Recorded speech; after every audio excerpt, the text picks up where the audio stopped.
everybody. All right, this is number 179. Woo! And we've got a few previously asked questions. Okay, let's do these in order. Seppo asks, what is the optimal equipment for beginners? Oh, I didn't say hello to everyone. Tim, hello, Tim. Tim says I'm a little early, but hello from Oklahoma City. Yeah, welcome to the Q and A again. There's Brian.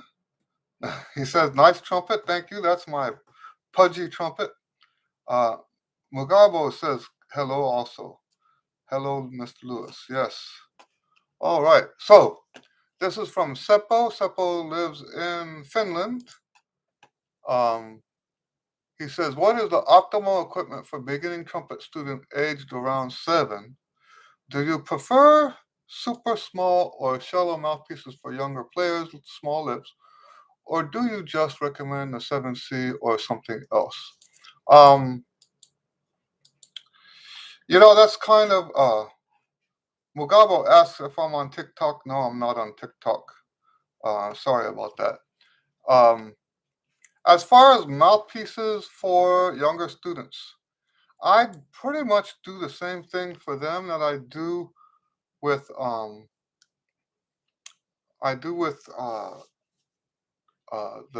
adults or everybody else, is with the mouthpiece. I'm going to find what works for them. Now there are times when we don't have flexibility with that because of the finances.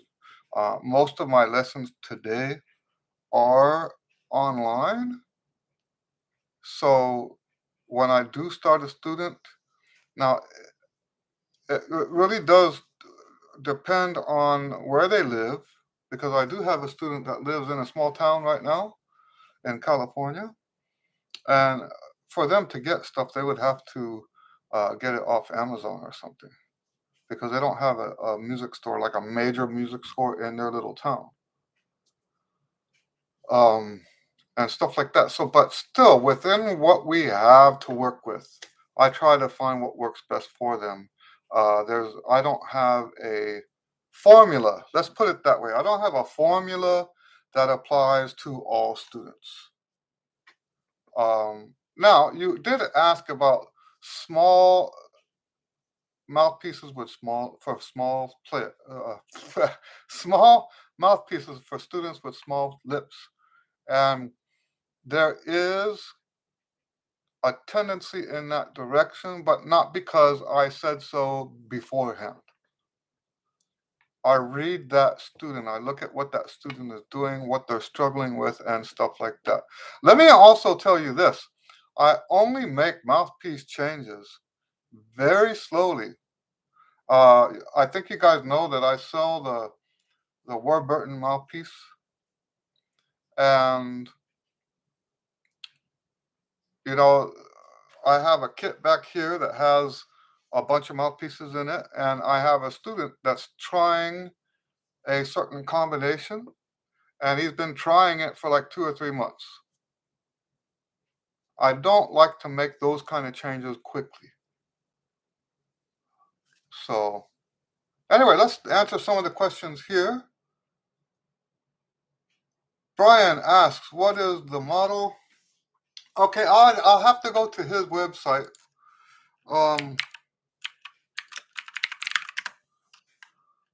Because he changed the name of this since I got it.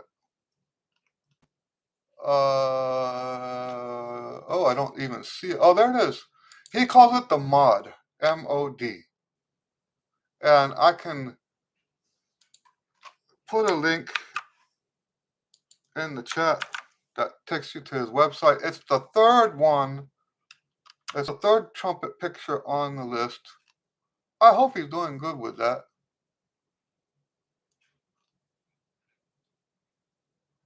Yes, talking about mouthpieces. The reason I had this out was because I'm toying with different mouthpiece combinations. This is a very deep Warburton. See how far my finger goes in? And if you look at it this way, you can see that's real deep. Okay. But the backbore I had it on wasn't really working. The higher notes were really flat. I mean, almost a half step flat. So I was trying to find a combination, and I'm about to order some new parts so that I can try some stuff out. But it sounds like a flugelhorn. There's a semi-famous trombone player that I used to go to jam sessions with, um, Andre Hayward. And Andre heard a video of me playing on this horn.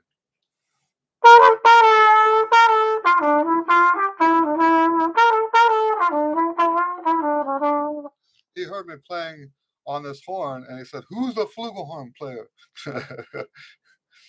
It does sound like a flugelhorn. Um, Now, the reason I say is that it's a trumpet is because it's a trumpet mouthpiece with a trumpet receiver.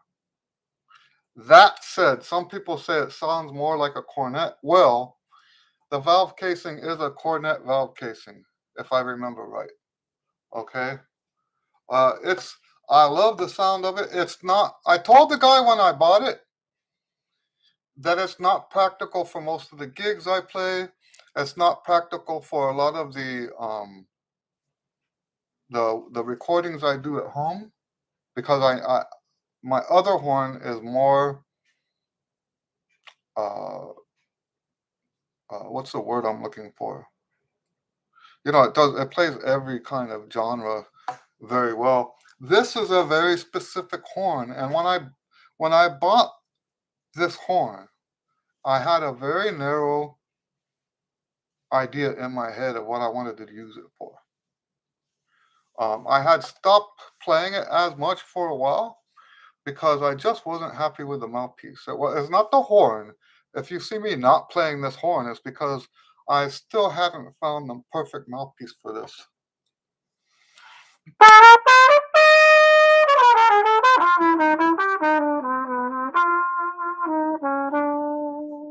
I just love that sound. Whew. I just love that sound. All right, let's answer some more of these. Mugabo says, I have some tryouts. THEA. What's THEA? THEA. That sounds familiar. Oh, I missed one. Oh, so Brian says, I'd love to own one from Kenya. Are you saying you live in Kenya? Okay. I have some tryouts. THEA. I don't know what that means. How can I send them to you? How can I send the clips you judge me? I was trying out your advice you gave me. Oh, I see. I remember you now. Um, so what you do is you contact me through on my contact form at the website. Let me open that up. And this is open to everybody, by the way.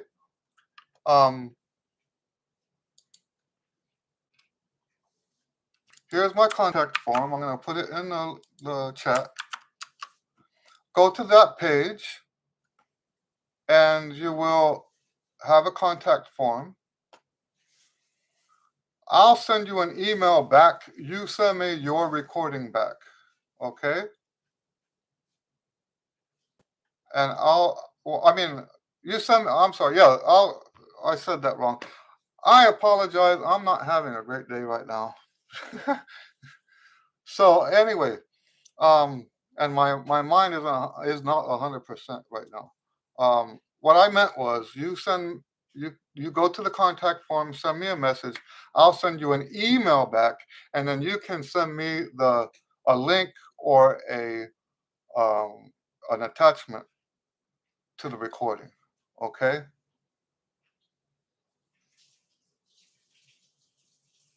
Hello, Seppo. Nice to see you here. All right.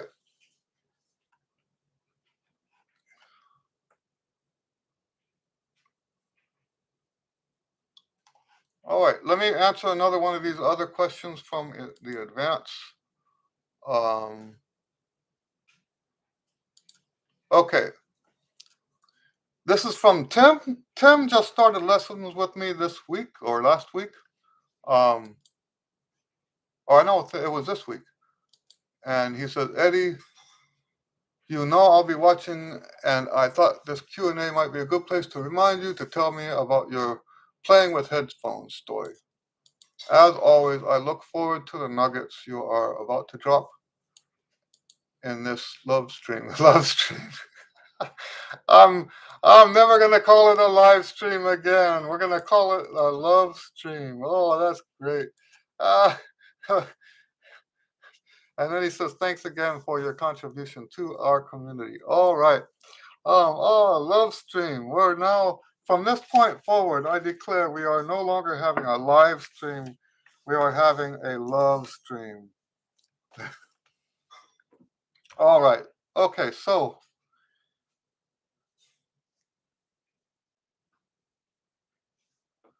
yes.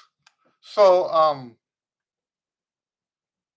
anyway, I was just reading Seppo's comment. He says, "I sent you a question twice through the forum at your website regarding beginner equipment. Did you get that in forwards?" Yes, I that was the first question I answered. And I can paraphrase it right now.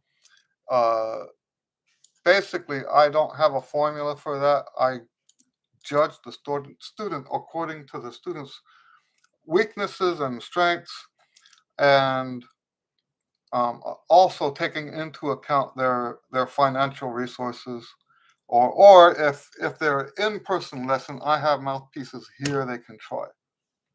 But no, I don't have a one size fits all approach, and I don't have um, a formula that applies to all students.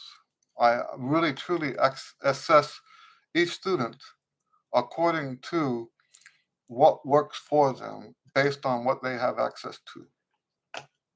All right. Next one. Me and my friend are having a gig to perform trumpet duets. Any pieces or ideas where we can get some? Um, there are some.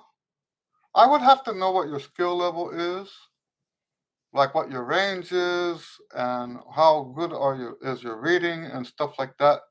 But there are some free downloads.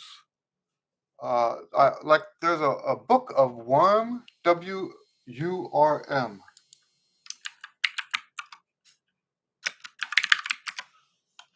Let me see if that comes up on a search.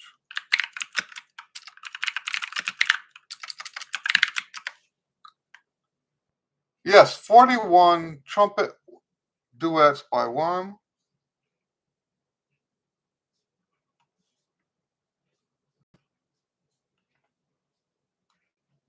You can get it here.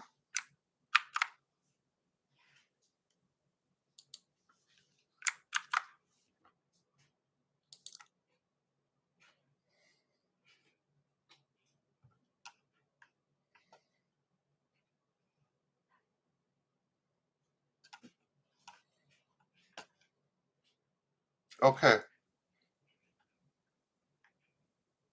so I sent the link for the Worm.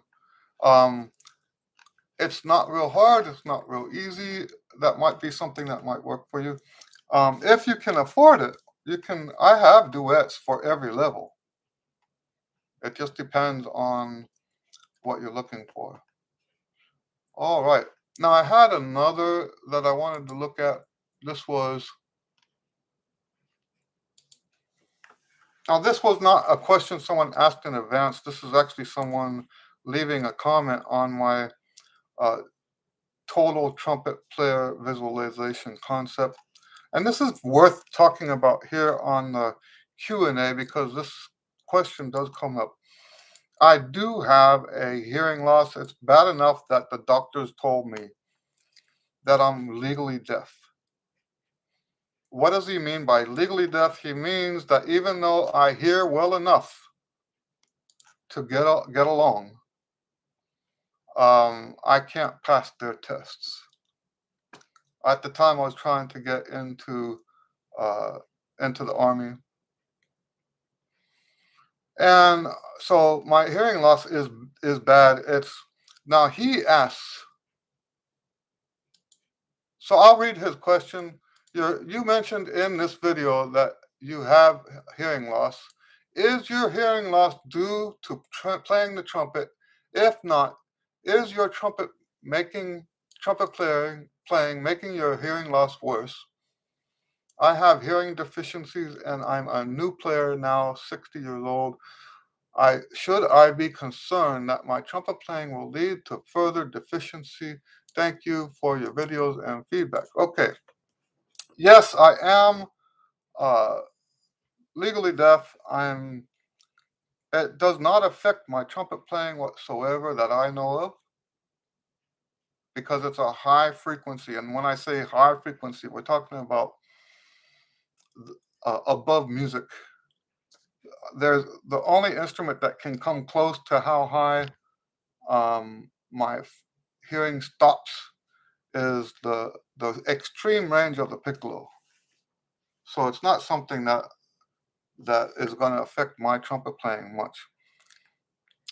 Did I get it from playing trumpet? Absolutely not.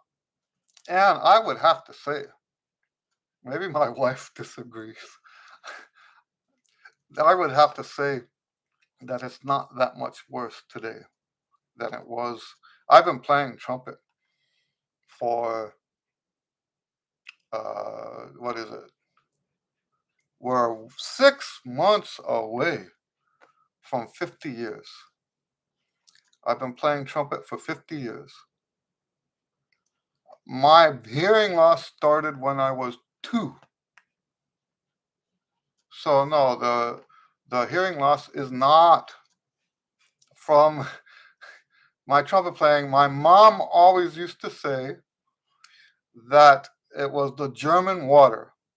We lived in Germany from the time I was about 3 months old until we were there 2 years. So my first 2 years of life basically were in Germany. And my mom was giving me water out of the tap. And the German lady across the street said, no, no, no, no, you can't give him water out of the tap. You'll make him sick.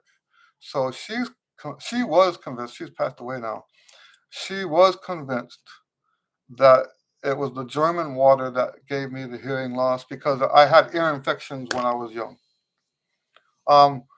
Does it make your hearing worse? Worse than what? I was already legally deaf when they started testing me in school, elementary school. And so, worse than what? It's already bad, right? So, no, and now what I will tell you is that it's ignorant to perform with loud groups if you don't have hearing protection. That's just ignorant and um, and irresponsible. Okay, it's ignorant and irresponsible.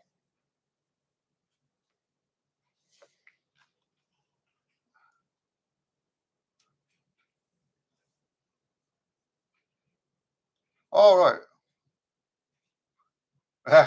Tim Phelps says, insert accidental typo here. He's talking about the love stream. Uh, I don't know what this did you pray thing is.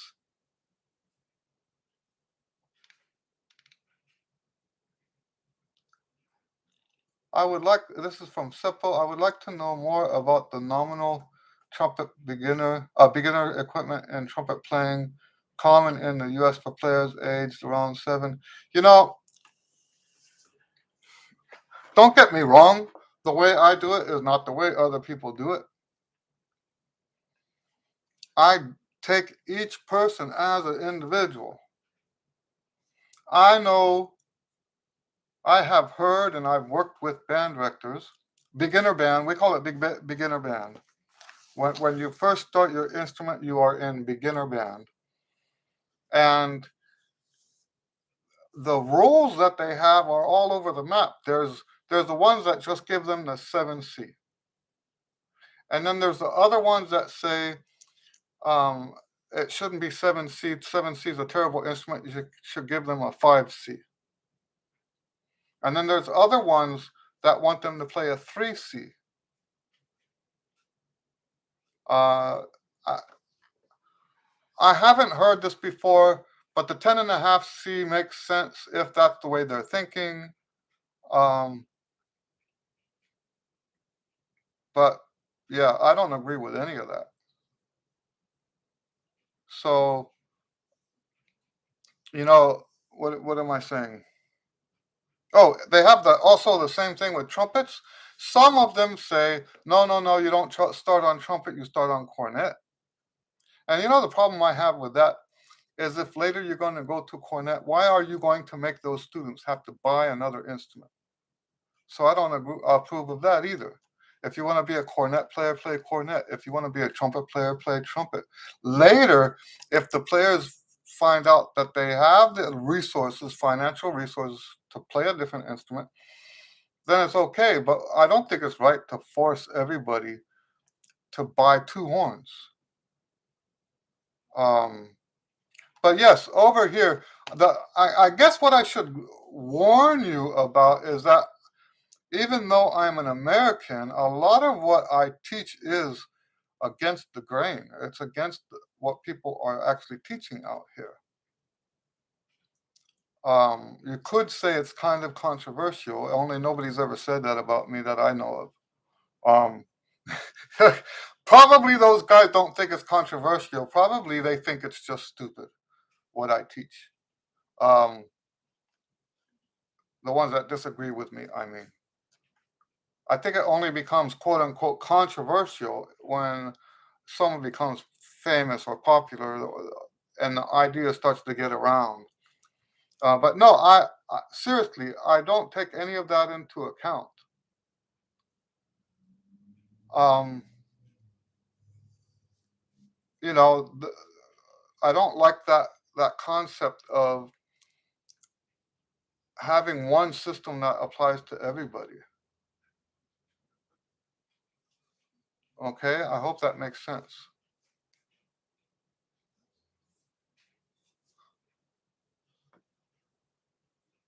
Maybe you could ask your question in a different way. If you think I haven't asked your question, I that's the kind of weird stuff I've been doing today. Haven't answered your question. If you think I haven't answered your question, go ahead and maybe ask it a different way. Um, Tim says they wouldn't let me play until 9. Where we, yes,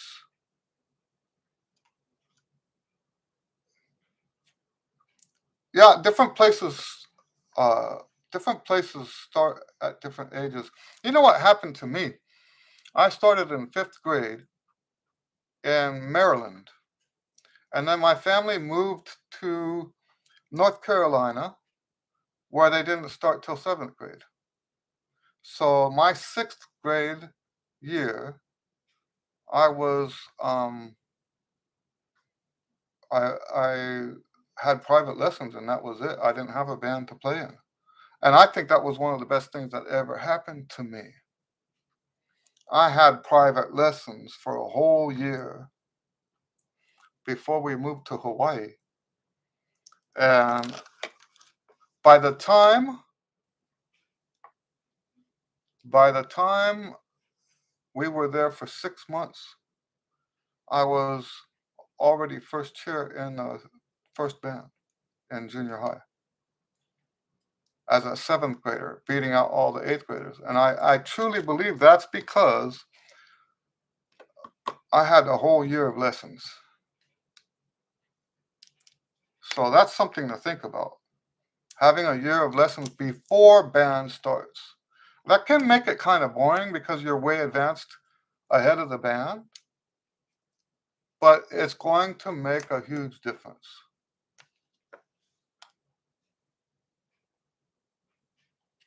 Brian says, I find it hard to practice often. What's the best daily routine for a trumpet player, beginner, a little bit advanced, and advanced players? So, first of all, I don't agree with practicing every day. Even without taking other things into account, if we're only talking about trumpet, I do believe there should be one day off per week. And I actually think that's very important. And no, that's not because of a religious thing. People might think that about me because um, I am a openly religious person, but that was not what made me start doing that. I had a teacher who was second trumpet in the Houston Symphony for a long, long time. And he blew my mind one time when he said that the the schedule he had was so heavy that he had to take 2 weeks off one time. And I thought, 2 weeks off? Who takes 2 weeks off? And it was so amazing to hear him play after that 2 weeks. It really was amazing. So yes, it's important to take that time off. So so so I'm only answering right now for the first part of what you said. I find it hard to practice often. What's the best routine? So practice often.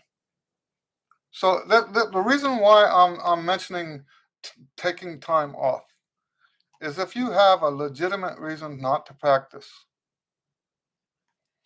then you don't practice. And yes, I understand, a lot of people criticize me for this because there are people that will manipulate that and not practice more often when they shouldn't really not be practicing. You know what I mean? However, if they are trying to cheat and find some ways out of practicing, then why are they playing trumpet? I don't get that. It's not like I have a program where I have to make everybody play. It's not like I have a job that, like what they have for the band directors. If everybody quits the band, then they're going to probably get fired. I don't have that. And because of me teaching the way I do, because of me saying, you know what, when you need time off, take time off, I think my students are actually more long term. Why would that be? It's because what happens when you say you can't take time off is that because of life, because stuff happens and you can't keep up with all of it. So you have days you don't practice. And now they come back to the lesson next time and say, "Oh, I really screwed up this time. I didn't practice at all this week." And then the next week they come back again. "Oh, it's even worse this week." Right? And these people, if they believe that you're supposed to practice every day, why should they continue lessons? If they truly believe you have to do that, then what they're going to believe is that they're always going to sound terrible because they're not practicing all the time. And it's just not true. It's just not true. I have students that practice not have, let's say had students that practiced all the time, that sounded worse than the people who practiced occasionally. And that's partly because of this hang up that we have that says, oh, I missed a day, I missed a day. I don't believe in that. I just don't believe in that. So, what's the best daily routine for a trumpet player? I believe in doing your warm up first. And I say warm up, I don't really do a warm up, so to speak. What I do is my physical rudiments first. And then it depends on how much time you have to practice that day. You can have now a technical session and then music. And then I'll end if I'm practicing that much. I don't always do that anymore. I'll end the day with just playing songs.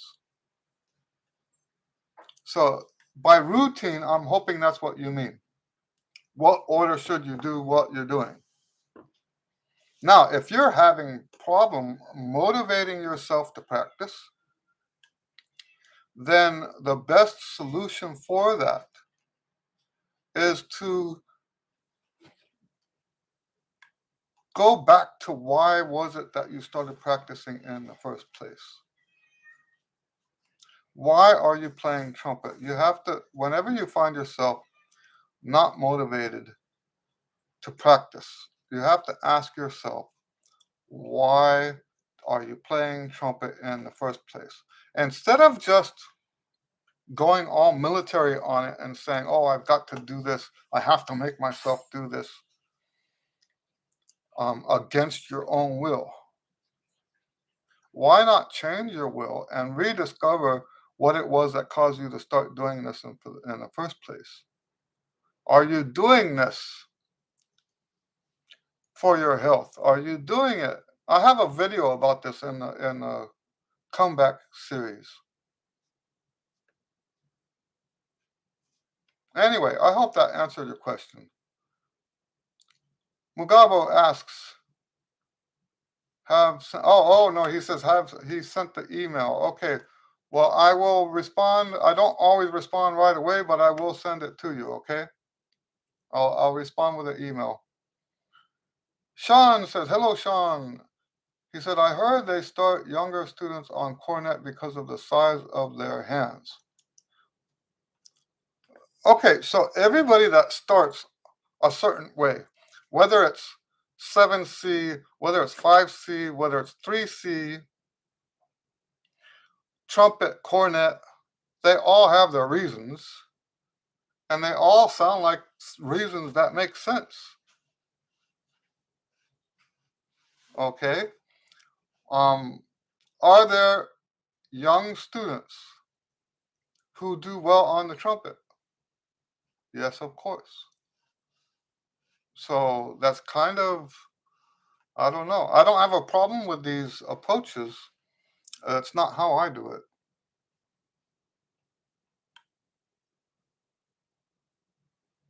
Seppo says, that truly makes sense. I am just a relatively inexperienced trumpet teacher, and I feel unsure of some of my choices for some of my beginner students with super narrow and shallow mouthpieces.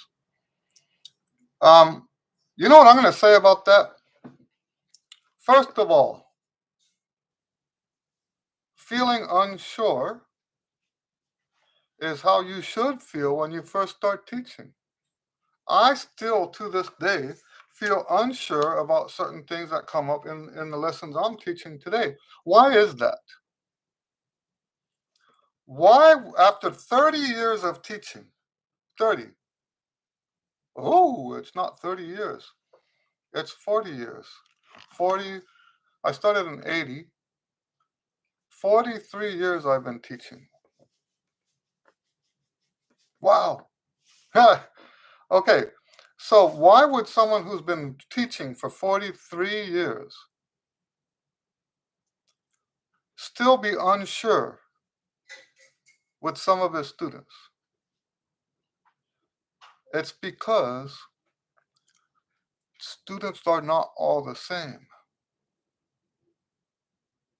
You have to teach them and treat them as individuals. You have to treat them as individuals. You know, the people who have a set formula, this is the way I teach, this is my method, this is what you do. The people who teach that way, sometimes they're successful. Sometimes they're successful because sometimes it just happens that what that student needed was what that teacher taught. Is it true that maybe my method is a little watered down because I actually cater to the individual? Yes, it's quite possible that my method is a little watered down because I don't just teach one type of student. Just looking at what they want to do makes them all different from each other.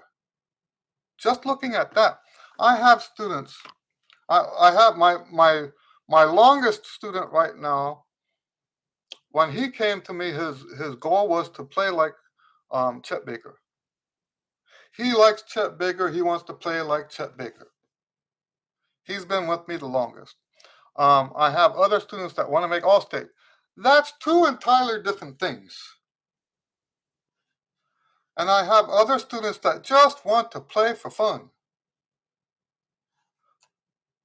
And then, how can you even approach that the same way? That's not possible. You can't approach that the same way. That's not how this works. Okay, and then so just looking at what they want to do, you have to treat them like individuals, but that's just the tip of the iceberg about how different they are. Now look at where they want to go and where they've come from. There are students that have played piano, students that have sung, formally sung like in a choir or something, students that read music, and then students that don't read music. Students who have absolutely no musical experience whatsoever, they just wanted to play trumpet. So not only are they all different in terms of where their destination, their desired destination is, but they're also extremely different in terms of where their background is. You cannot teach them all the same. You know, I have some students that Spanish is their primary language. I have some students that Chinese is their primary language. Um, the way they speak, the way they shape the words in their mouth, influences the way they play the trumpet. So yes, there's a whole bunch of variation in the individual. So much so that there's very little we can do to standardize what we do. And I'm going to get back to what you said. I feel unsure, you said. You're supposed to feel unsure. That's the proper way to feel. Once you start getting to where you're absolutely certain you know, that's when things are going to start turning around for you and not being, you won't be heading in the great direction you're heading now. That's the fact that you say, you know, I heard you ensemble. You're doing a wonderful job with those students. You're doing a wonderful job.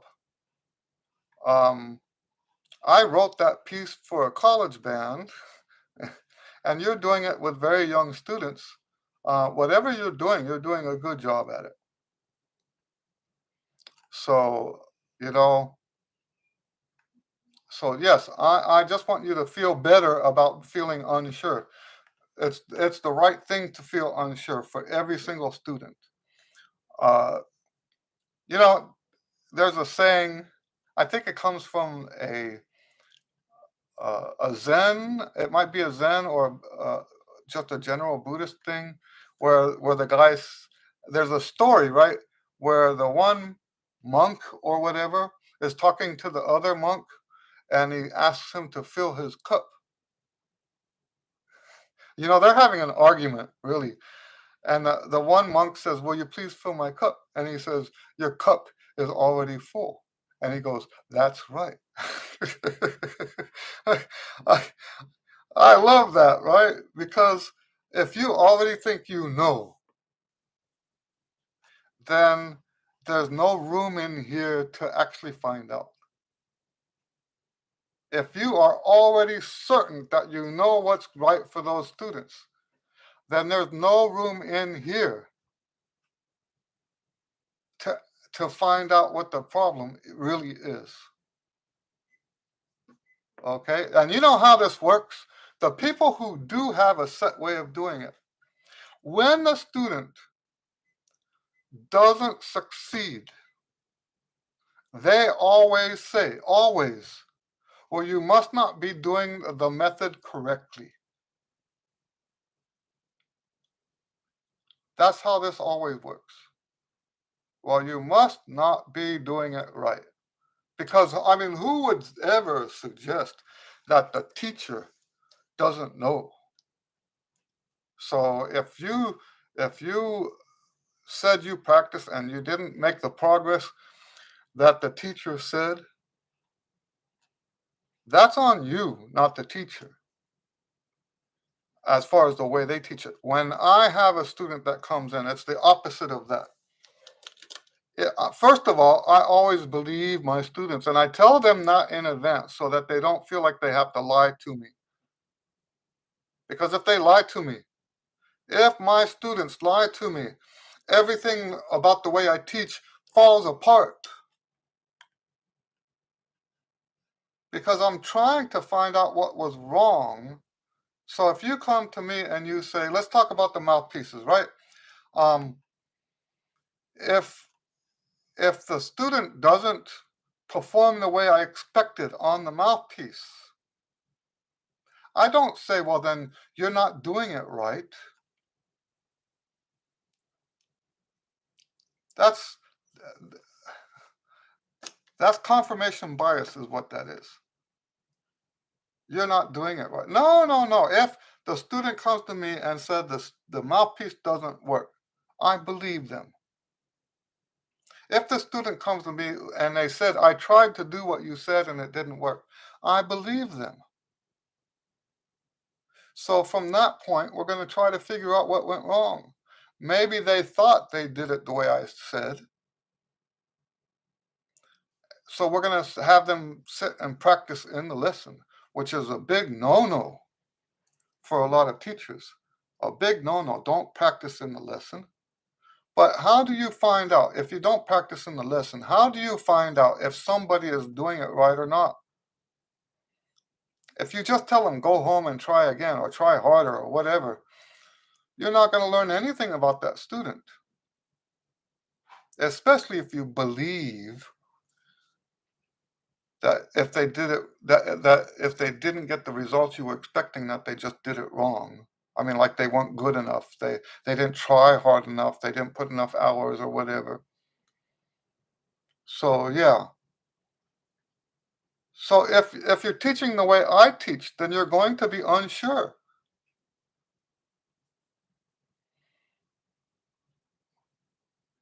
The way I see it, every student that comes in is a puzzle, and my job is to solve that puzzle. Every student that comes in is a puzzle, and it's my job to solve that puzzle. We're going to figure out what's going wrong.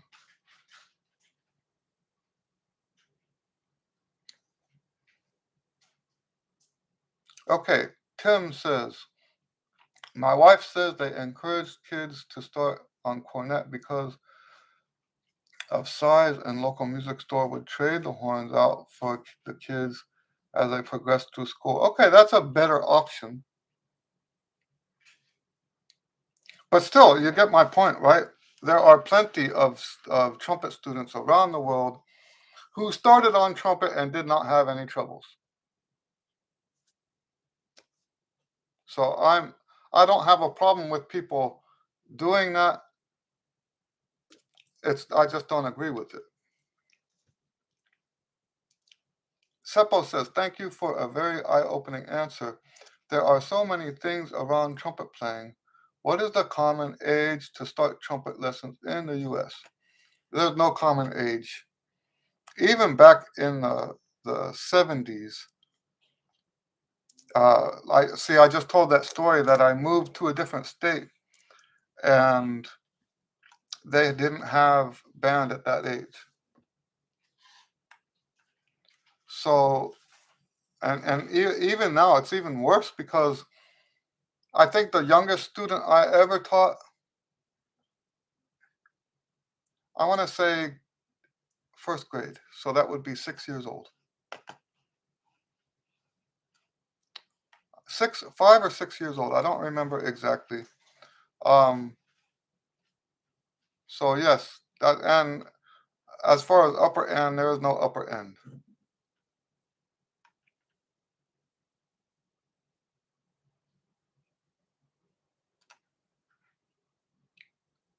Sean says, you are the best teacher I ever had. Oh, well. Well, thank you, Sean. Seppo says, in trying to solve the puzzle matter, we are the same. I really like trying to Rubik's Cube 2x3, 3x3, 2x2, 3x3, and 4x4 with worse success. Right. I understand what you're saying. Tim says, after the front teeth grow in.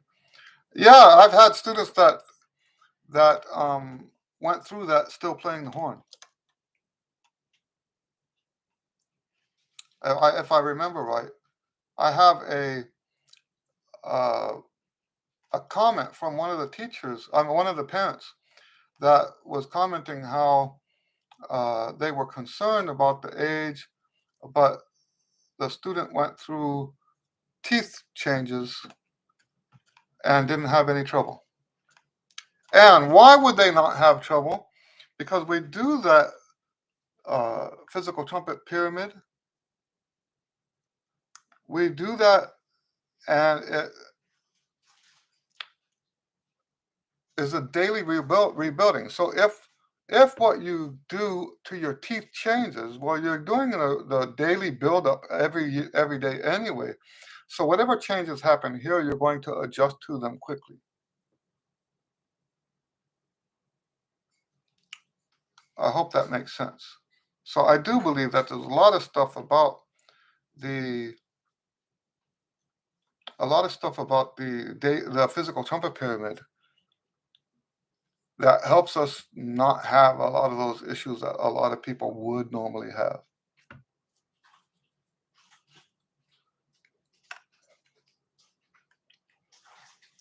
All right, what else? Any other questions? I'm going to close some of these windows.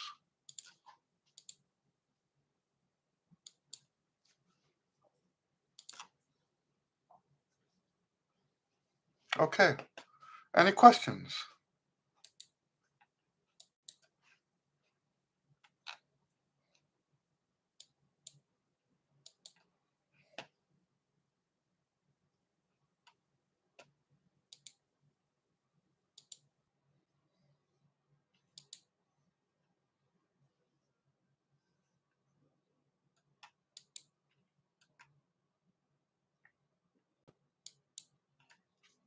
Okay.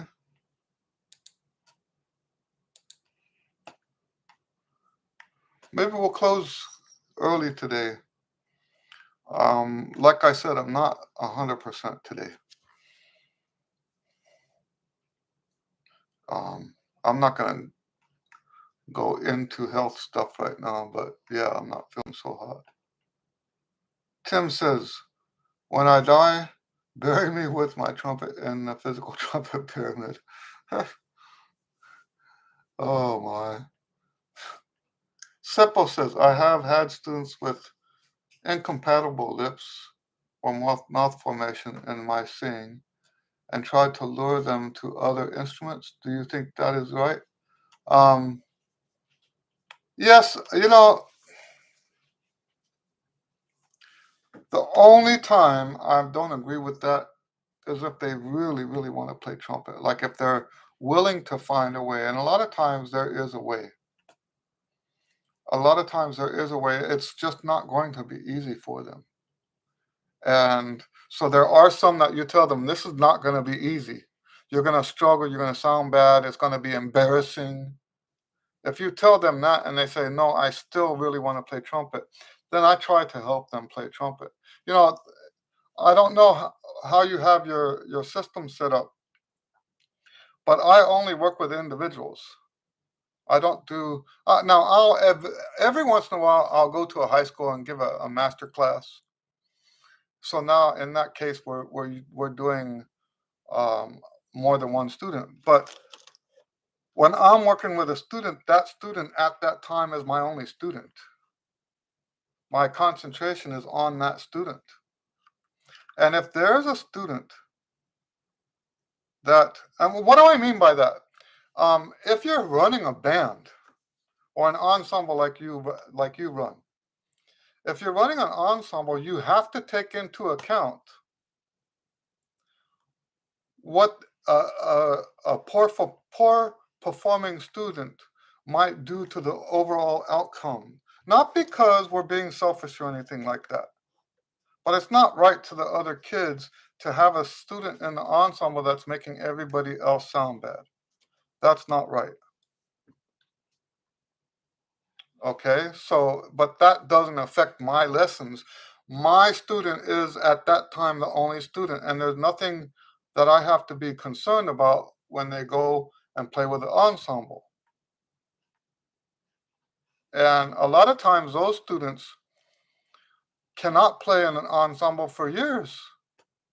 But after a while, the incompatible thing that you're talking about, they find a way around that. And this is what I mean, how everybody is different.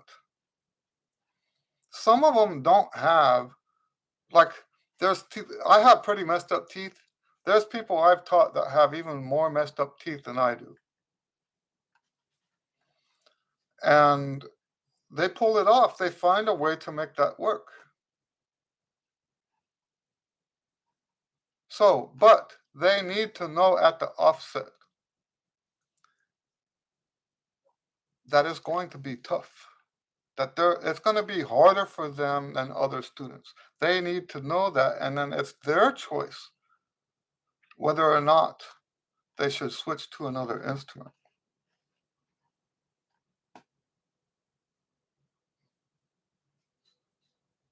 Sean says, how do you determine if you should purchase a new trumpet?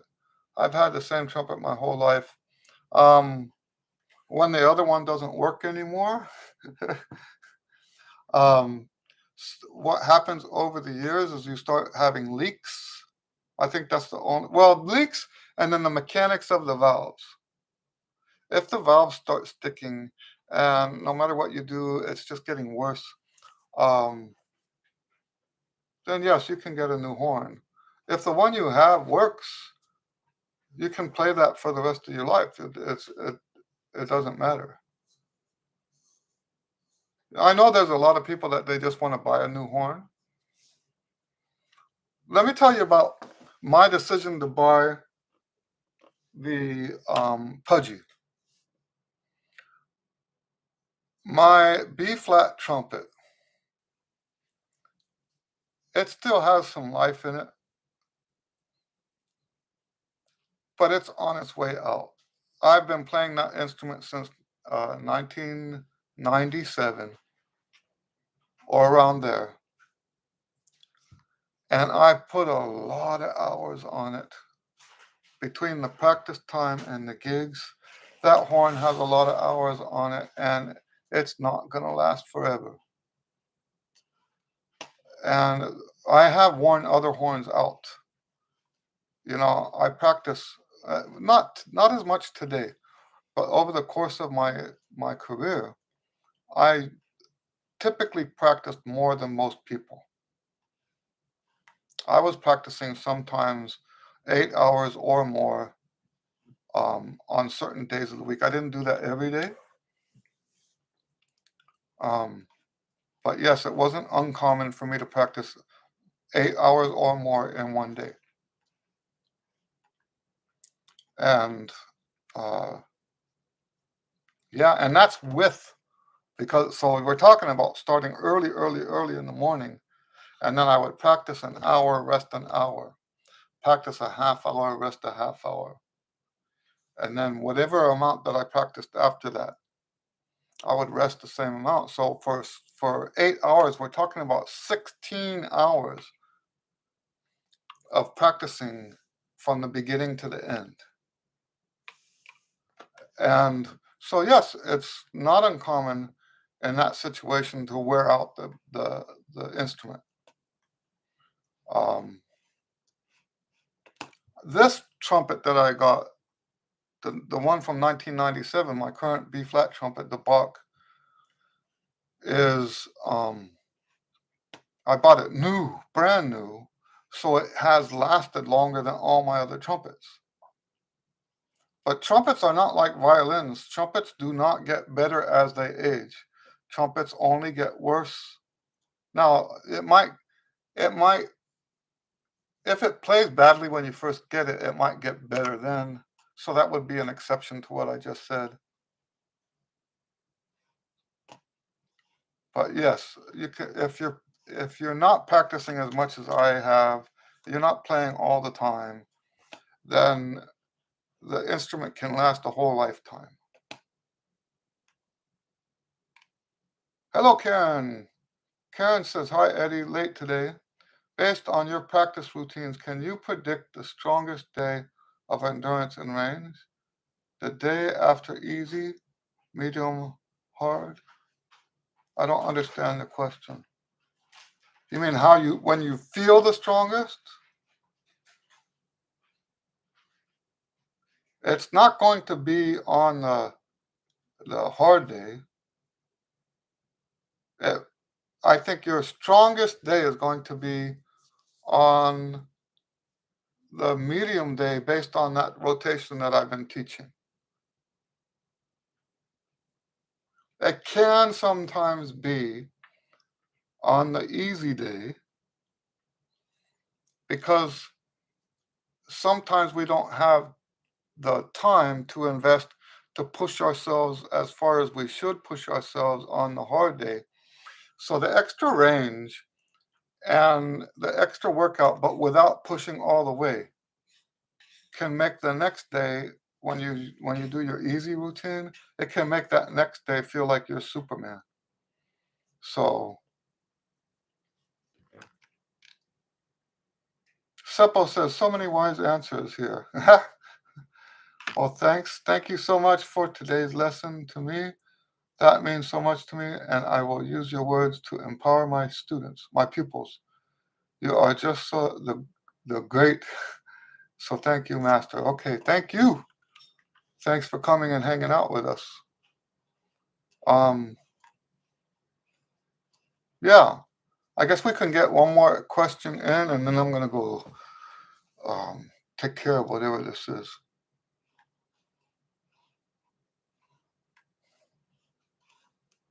Any other questions?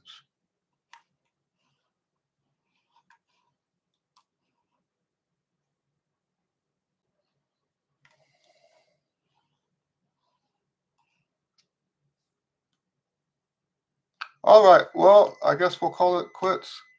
Um, Sean says, "Thanks, Eddie. Sorry you're not feeling it today. That's fine. Thank you." Um, and yeah, so we'll do this again next time. And thanks for hanging out. God bless all of you, and we'll see you next time. All right. Have a great week.